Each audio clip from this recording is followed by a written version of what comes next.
आइए सभी मिलकर के 3 बार लंबे ओम के उच्चारण के साथ उस परम पिता परमेश्वर का स्मरण करें।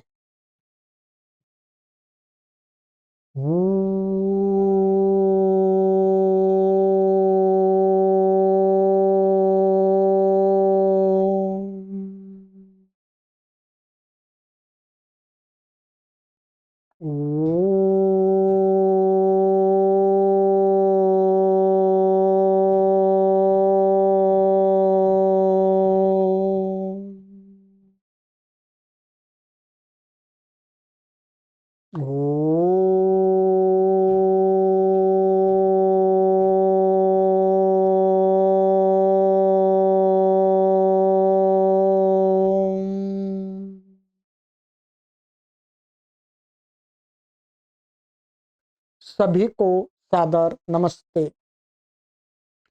सनातन वैदिक धर्म यूट्यूब चैनल में आप सभी का हार्दिक अभिनंदन है।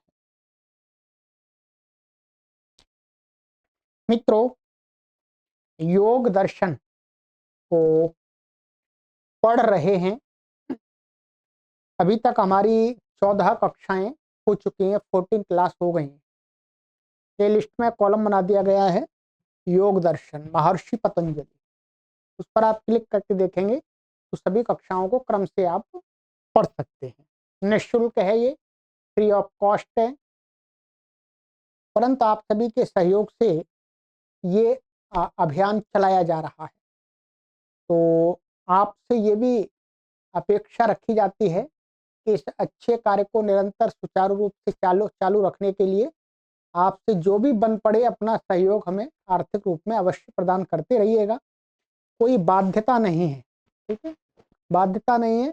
हम तो एकदम निस्वार्थ भाव से ये कार्य कर रहे हैं और आपसे ये भी अपेक्षा रखी जाती है कि आप इस चैनल से अधिक लोगों को जोड़ें।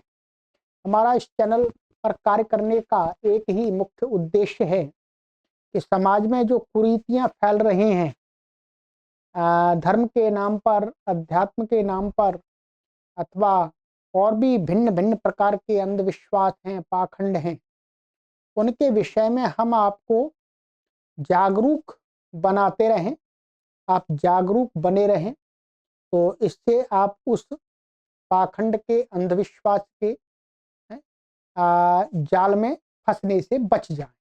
ठीक,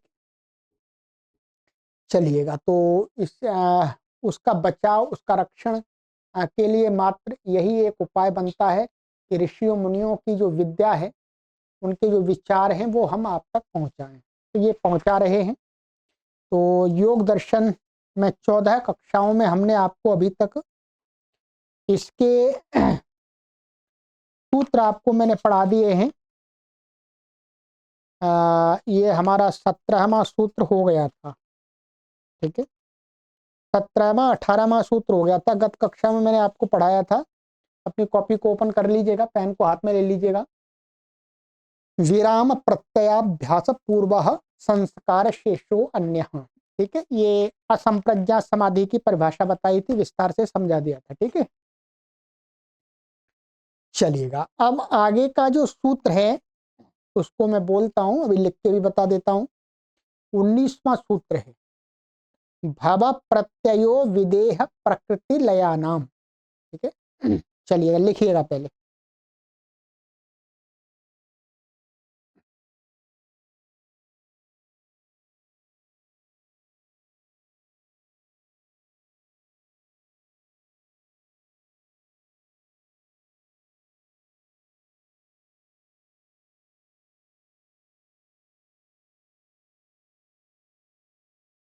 ये वाला हमने पढ़ाया था, विराम प्रत्याभ्यास पूर्व संस्कार शेषो अन्य, ठीक है। चलिएगा, अब इसके आगे सूत्र है हमारा 19वां सूत्र है भव प्रत्ययो विदेह प्रकृति लयाना, संख्या 19, ठीक है। भाव प्रत्ययो विदेह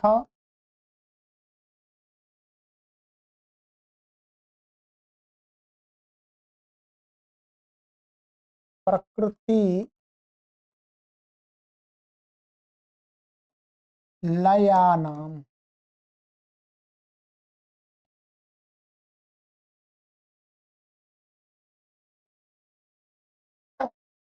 ठीक है,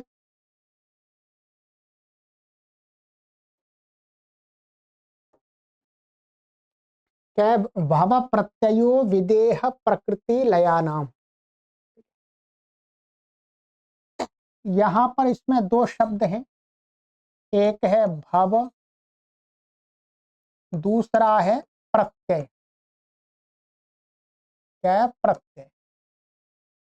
और ये दो शब्द हैं, इसमें एक शब्द है विदेह और दूसरा शब्द है प्रकृति लय।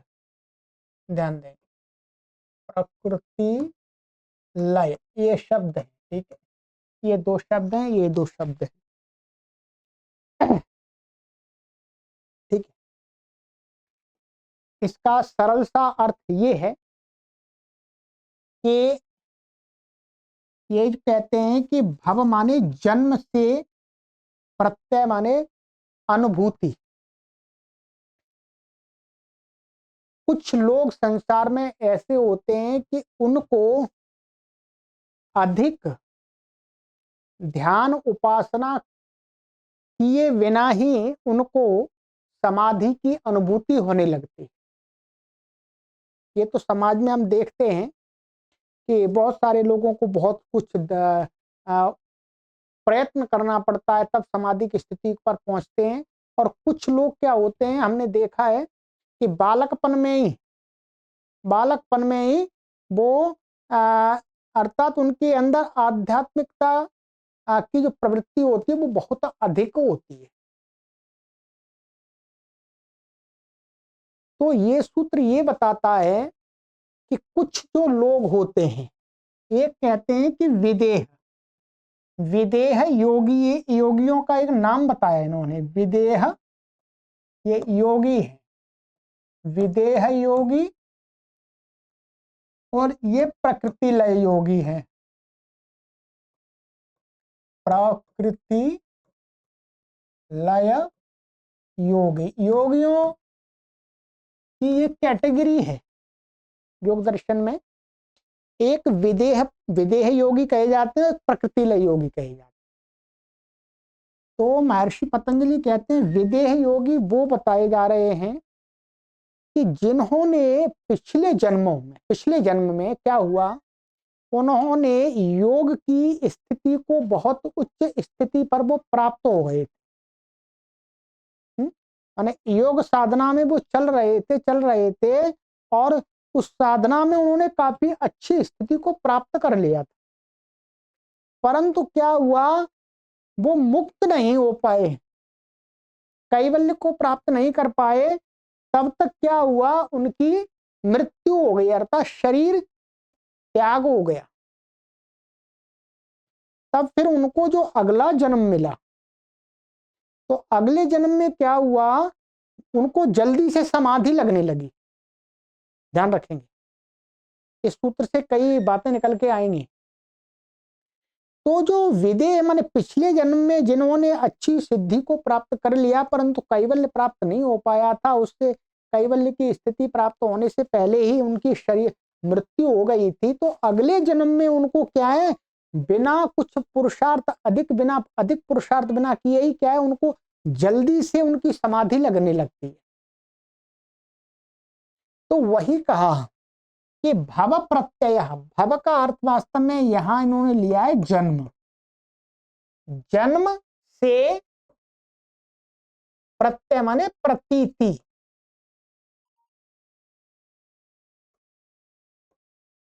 प्रतीति। ठीक है, जन्म से प्रतीति किसकी, समाधि की। ठीक है, जो विदेह योगी होते हैं उनको क्या है, जन्म से ही समाधि की अनुभूति होने लगती है। अर्थात वो उनका जो चित्त है वो इतना अच्छा बना हुआ होता है जन्म से ही कि वो आसानी से ध्यान में लीन हो जाते। ये विदेह योगी। विदेह योगी जन्म से ही समाधि की उनको अनुभूति होने लगती। जन्म का अर्थ है जैसे ही उनके अंदर कुछ 5-8 साल के बाद में, ठीक है। और एक दूसरे योगी और है प्रकृति लय योगी। कहते प्रकृति लय योगी होते उनको भी जन्म से ही, अर्थात उनको बिना अधिक पुरुषार्थ किए ही उनको भी ये अनुभूति।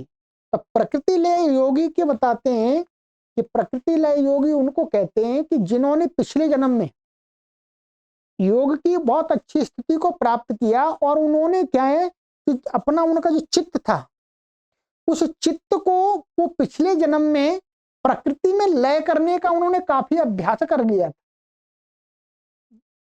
जब कैवल्य की स्थिति होती है तो कहते हैं कि कैवल्य की स्थिति में क्या होता है, चित्त है वो प्रकृति में लय हो जाता है, अर्थात सत्वरजस रूप बन जाता है, जहां से वो बनाता वैसे ही बन जाता है।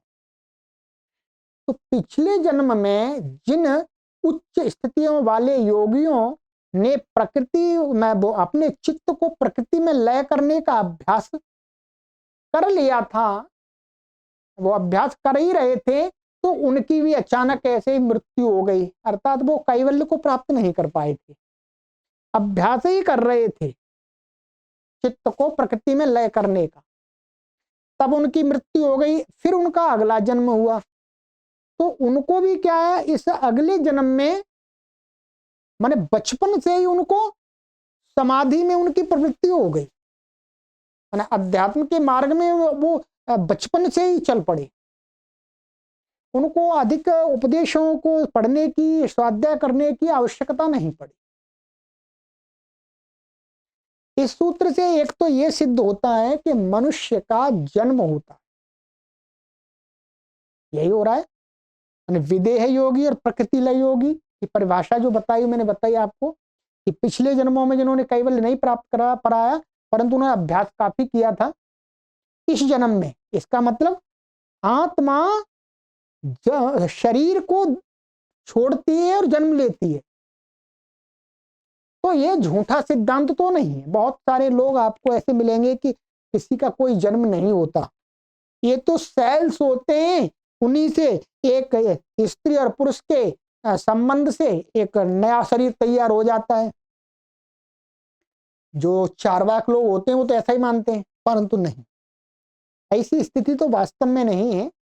ये योग दर्शन भी यही कह रहा है कि जन्म होता है, जन्म माने आत्मा शरीर को प्राप्त करती है, छोड़ती है। इससे एक तो ये बात सिद्ध।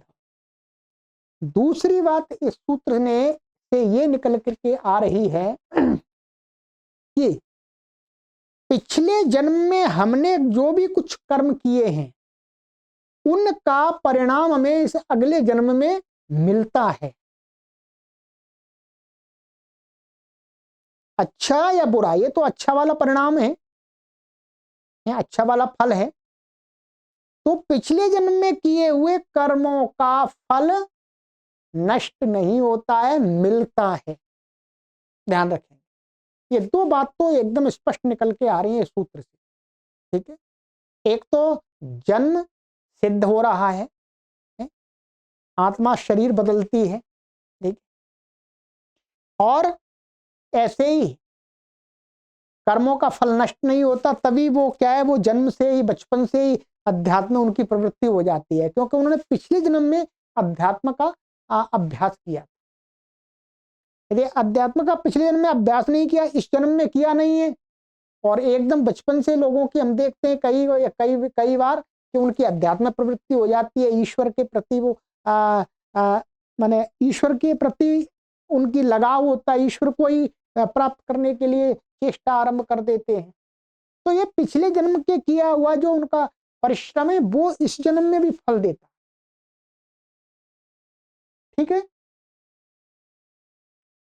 तो ये हो गया, ठीक है। तो इस सूत्र में यही बताया है कि भगवान जन्म से ही उनको प्रतीति मतलब बचपन से ही उनको प्रतीति होने लगती है। वो किस प्रकार के योगी बताएं, विदेह योगी और प्रकृति लय योगी, ठीक है। चलिएगा, ये सूत्र हमारा कंप्लीट हो गया। अब आगे सूत्र आता है 20वां सूत्र है श्रद्धा वीर स्मृति समाधि प्रज्ञा पूर्वक इतरेशम। ठीक, आइए क्या है श्रद्धा 20 नंबर।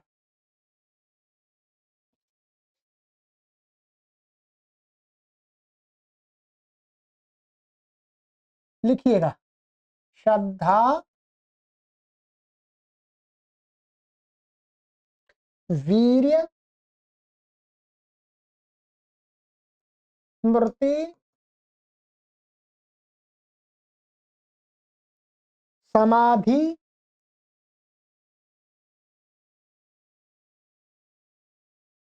प्रज्ञा पूर्वक इतरेशम।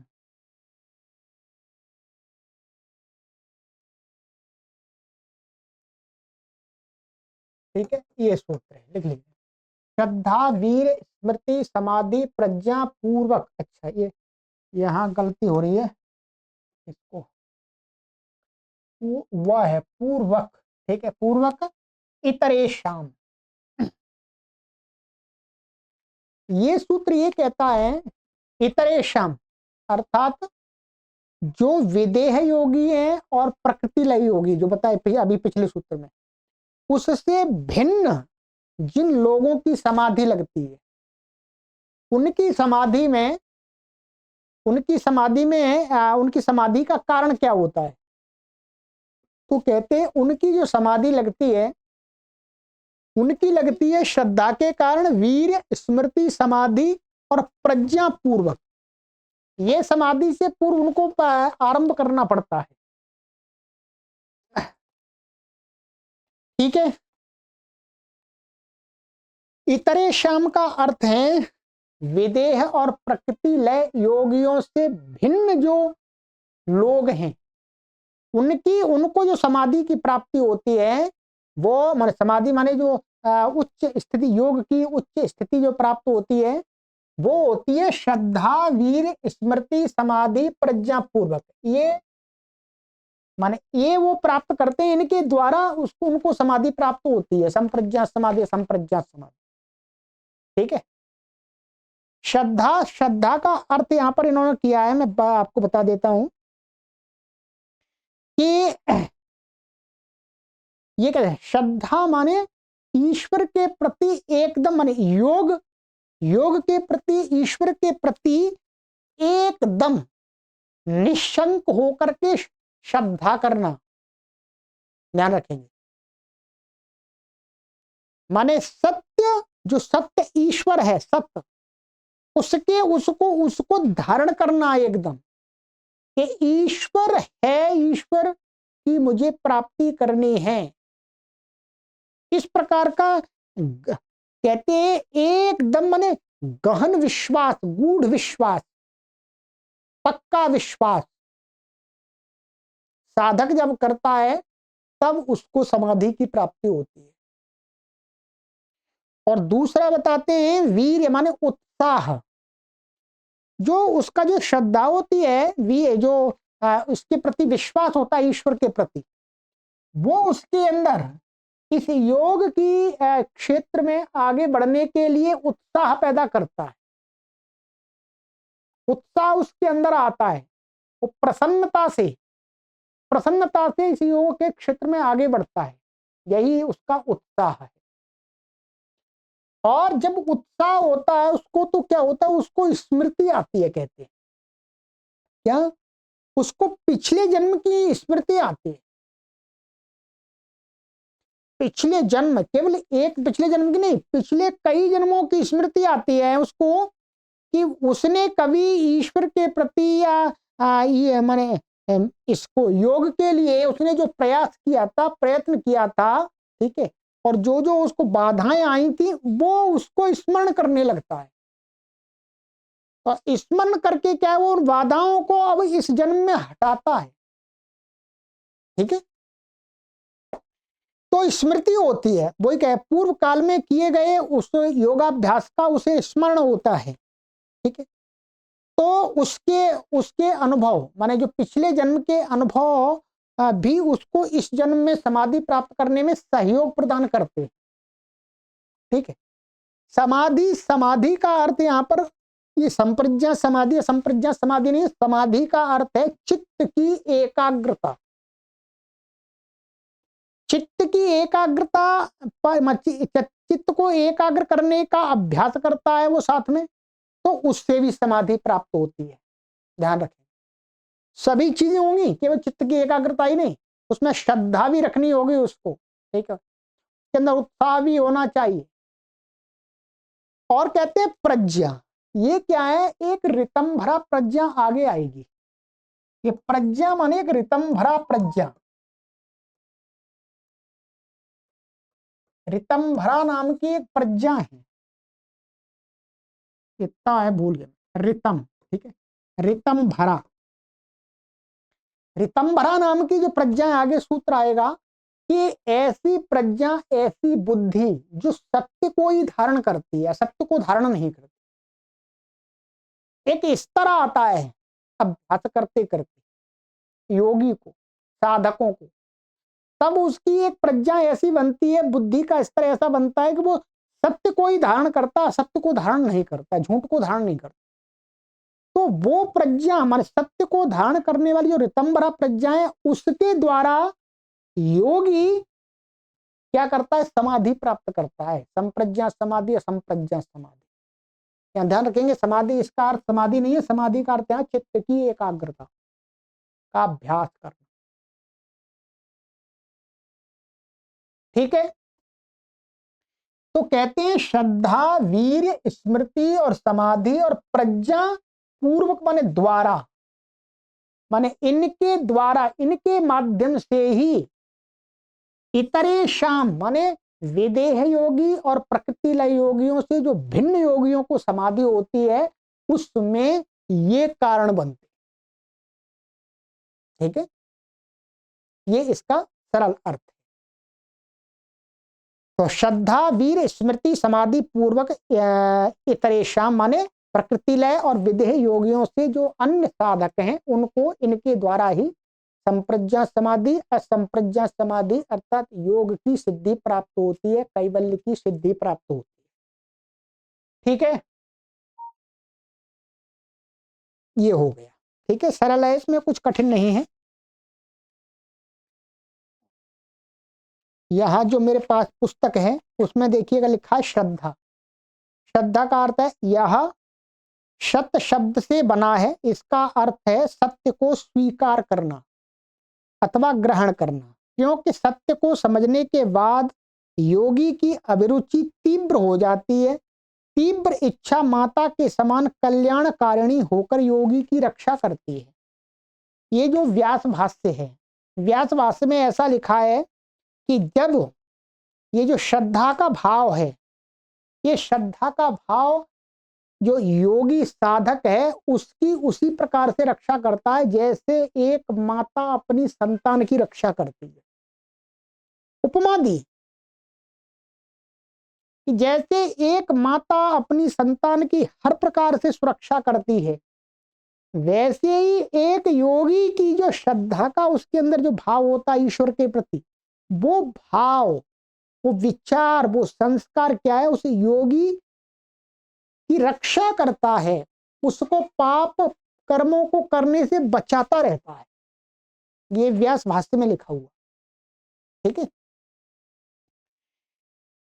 वीर्य या बल अथवा उत्साह कहलाता है, जो मैंने बताया था आपको। श्रद्धालु विवेकाभिलाषी योगी को बल अथवा उत्साह की प्राप्ति होती है जब श्रद्धा का भाव करता है, तो इससे शरीर में ऊर्जा, स्फूर्ति का सृजन होता है। अतः यह उत्साह समाधि का एक साधन है, एक उपाय है। स्मृति पूर्व काल में किए गए योगाभ्यास का स्मरण है। इस प्रकार बलयुक्त योगी पूर्व काल में किए गए योग के अनुभवों की उसको स्मृति उपस्थित होती है, तो वो स्मृतियां भी उसको इस जन्म में समाधि तक पहुंचाने में सहायता करती है। समाधि चित्त, यह चित्त की एकाग्रता होती है, पूर्व काल में किए गए योगाभ्यास के द्वारा चित्त की वृत्तियों का निरोध होता है, यही समाधि यहाँ पर शब्द से लिया गया है। ठीक है, चित्त की माने चित्त की एकाग्रता को कहा जा रहा है। प्रज्ञा चित्त की एकाग्रता के फलस्वरूप समाहित चित्त वाले योगी को प्रज्ञा विवेक अर्थात ऋतंभरा की प्राप्ति होती है। ध्यान रखेंगे, जब चित्त उसका एकाग्र हो जाता है तब क्या होता है, उस योगी को प्रज्ञा विवेक माने ऋतंभरा प्रज्ञा, जो आगे में बता आगे आई सूत्र में, वो उसकी प्राप्ति होती है। उस स्थिति में योगी क्या है, सत्य को ही धारण करता है, सत्य को ही मानता है, जो असत्य झूठ है उसको छोड़ देता है। ठीक है, तो सत्य को धारण करने के द्वारा समाधि प्राप्त होती है, असंप्रज्ञा समाधि, संप्रज्ञा समाधि। ठीक है, तो ये हो गया। ठीक है, अब इसमें आगे दो सूत्र और हैं। ठीक है, दो सूत्र मैं लिख देता हूं, कोई विशेष नहीं है, फिर भी आप लिख लीजिएगा। ये सूत्र 20वां हो गया। 21वां सूत्र, 21वां सूत्र है तीव्र संवेगा नाम आसन्न। क्या है? तीव्र संवेगा नाम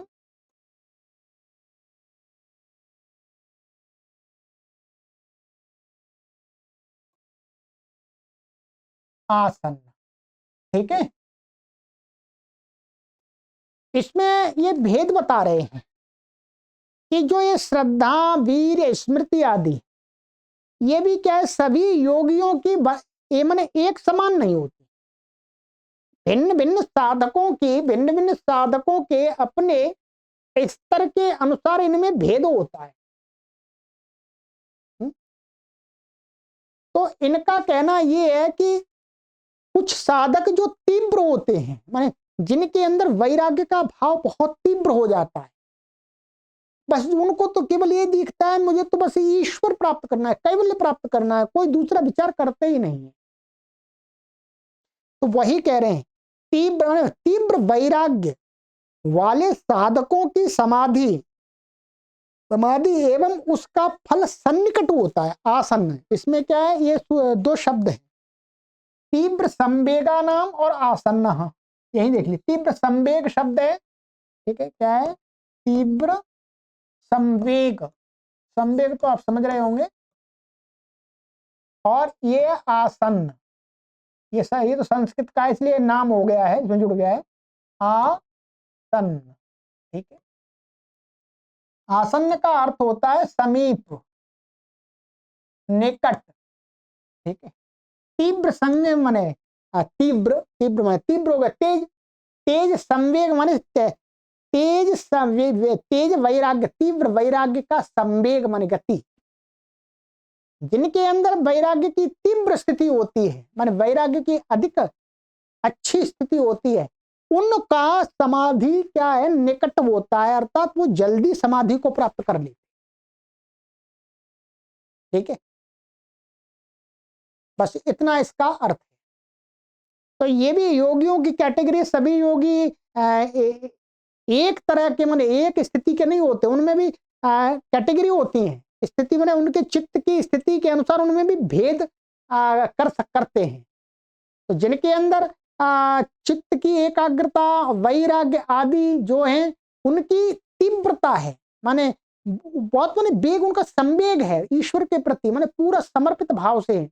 तो उनकी मुक्ति, उनका कैवल्य क्या होता है, निकट में ही होता है, जल्दी आता है, इसी जन्म में हो जाता है, ऐसा कह सकते हैं। ठीक है, फिर इसके आगे वाला जो सूत्र है वो भी इसी से संबंधित है। आगे वाला सूत्र मृदु मध्यादि मात्रत्वात् ततोपि विशेष। ठीक है, लिख लीजिएगा, क्या है, मृदु मध्या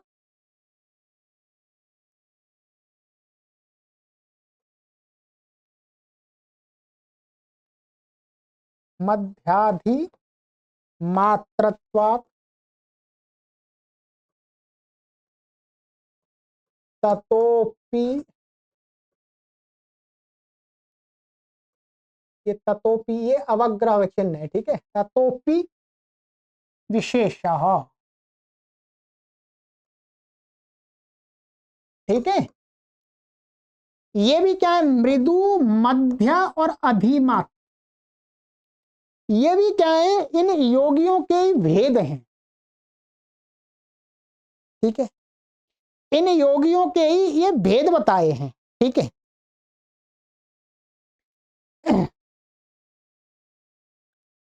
यहां पर इसमें लिखा हुआ है मृदु और मृदु, मध्य और अधिमात्र अभ्यास विवेक तथा वैराग्य से समाधि निकट, निकटतर और निकटतम हो जाती। एक ये मृदु माने थोड़ा, इसमें तीव्र संवेग वाले, तीव्र संवेग वालों में भी ध्यान रखेंगे, तीव्र संवेग वालों में भी हम विभाग कर सकते हैं। तीव्र संवेग वालों में भी क्या है, फिर उनमें भी 3 विभाग कर दिए, मृदु गति वाले, मध्यम गति वाले और अधिमात्र माने और सबसे अधिक गति वाले, अधिक तीव्र संवेग वाले। उनकी ततोपि विशेष, ततोपि माने इन कारण से उनमें भी विशेष, माने हम उनमें भी बांट सकते हैं योगियों को। मानिएगा हमारे पास में 9 योगी हैं, 9 योगी हैं, 9 योगियों में सभी का तीव्र संवेग है, परंतु जब हम 9 योगियों में उनका तीव्र संवेग में उनमें आपस में कंपटीशन करते हैं, माने उनमें तुलना करते हैं, कहिएगा एक दूसरे से तुलना करते हैं, तो उसमें भी हमको क्या लगता है, इसका इससे और अधिक तीव्र है और इससे इनका और अधिक तीव्र है, ऐसा भेद तो देखा जाता है। भाई दौड़ने वाले बहुत सारे लोग होते हैं, तेज दौड़ने वाले, तेज दौड़ने वालों में भी हम उनमें तुलना करते हैं, ये तेज दौड़ता है, ये तेज दौड़ता है। उसी प्रकार से योगियों का विभाग किया जा रहा। तो इस वन जिन्हें जो तीव्र मृदु, तीव्र मध्य, तीव्र अधिमात्र के विभाग से इनमें भी अंतर आ जाता है।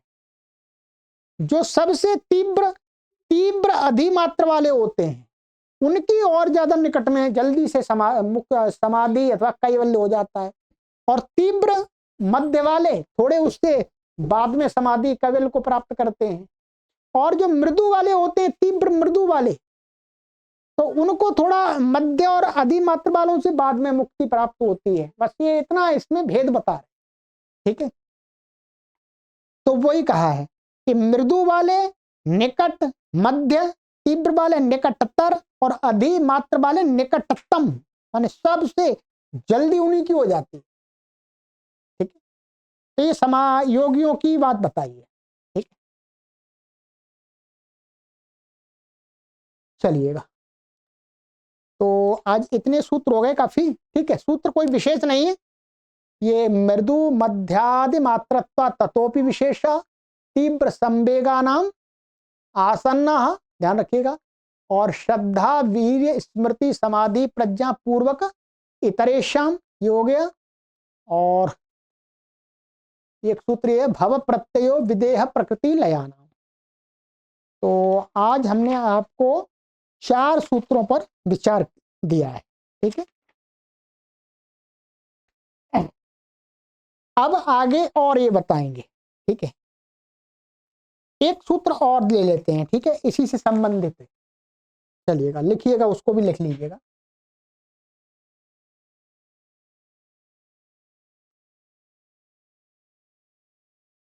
एक सूत्र है, ये हमारा है 23वां सूत्र, ईश्वर प्रणिधानाद वा, ईश्वर प्रणिधानाद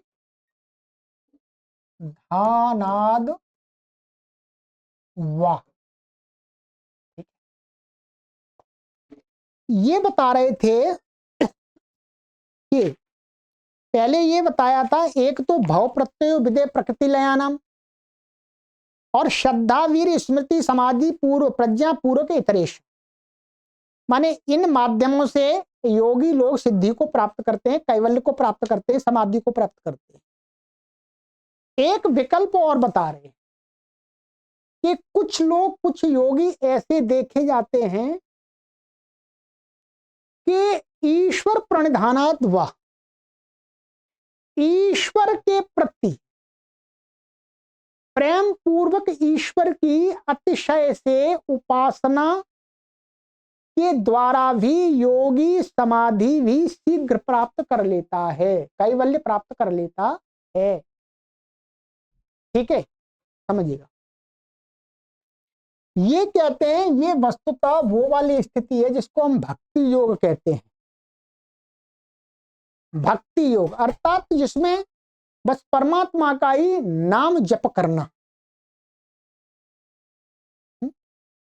ये दूसरा उपाय बता रहे हैं कि यहां पर इस वाले में कुछ ऐसे भी लोग होते हैं जो चित्त पर उतना अभ्यास नहीं करते, बस भगवान के प्रति पूरा समर्पित हो जाते हैं, अपने आप को ईश्वर पर ही पूरा छोड़ देते हैं। बस हे ईश्वर, अराश ओम ओम ओम ओम ओम ओम, बस प्रभु प्रभु प्रभु प्रभु प्रभु।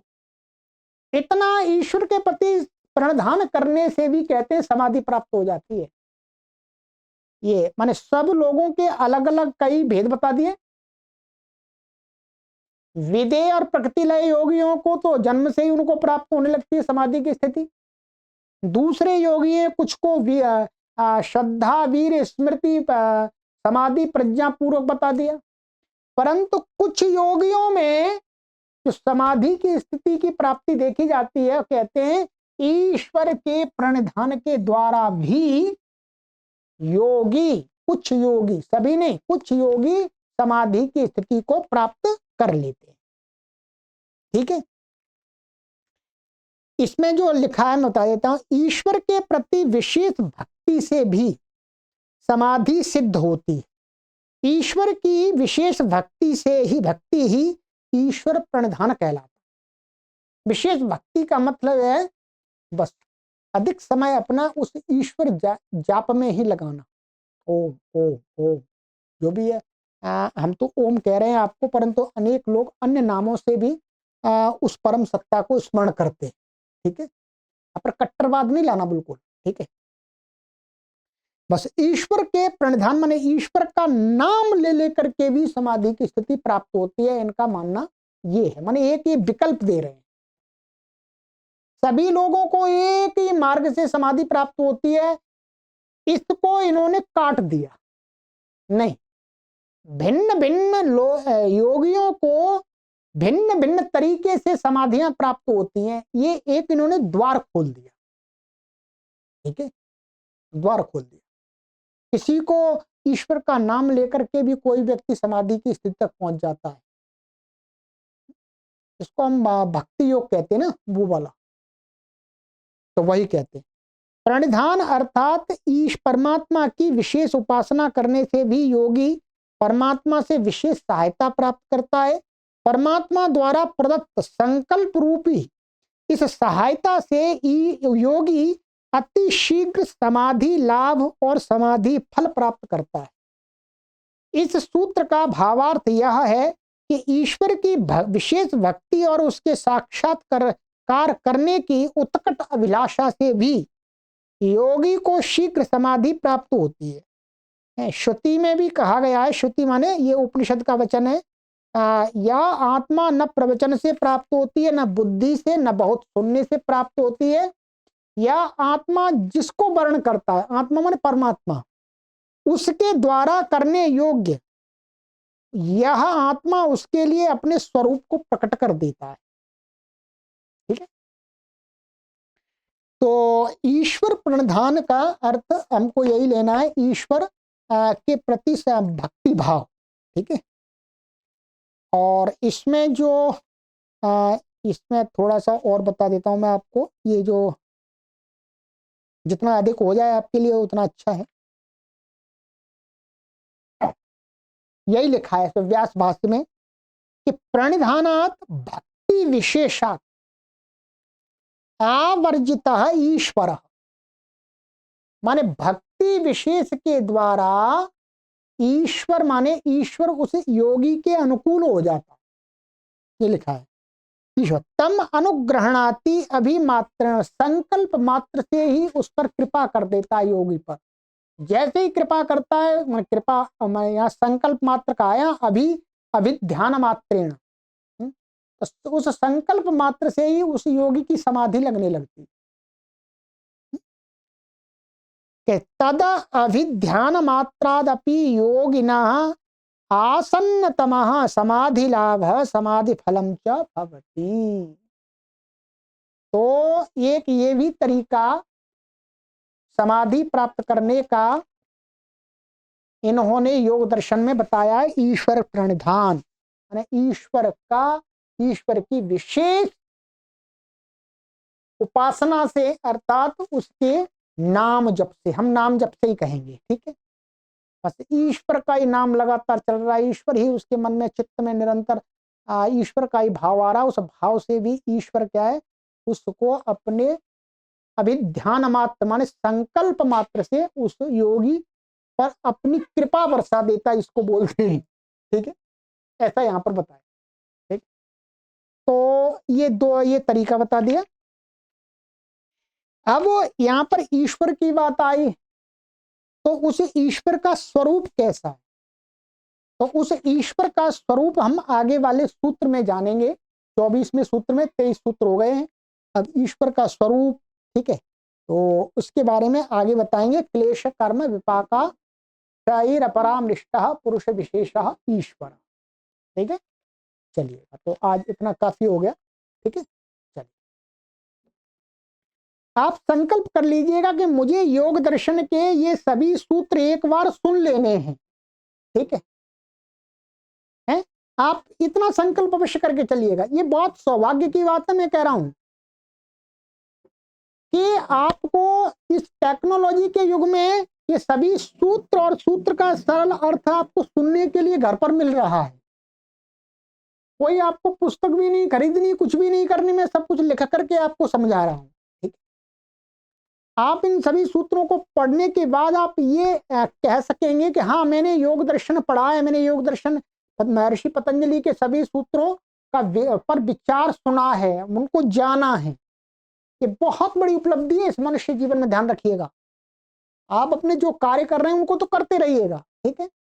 कार्य अर्थात अपने जीवन को चलाने के लिए जो भी कार्य कर रहे हैं, परंतु उस जीवन में ये भी एक उपलब्धि प्राप्त कर लीजिएगा। इसको, अवसर को छोड़िए मत, ध्यान रखिएगा।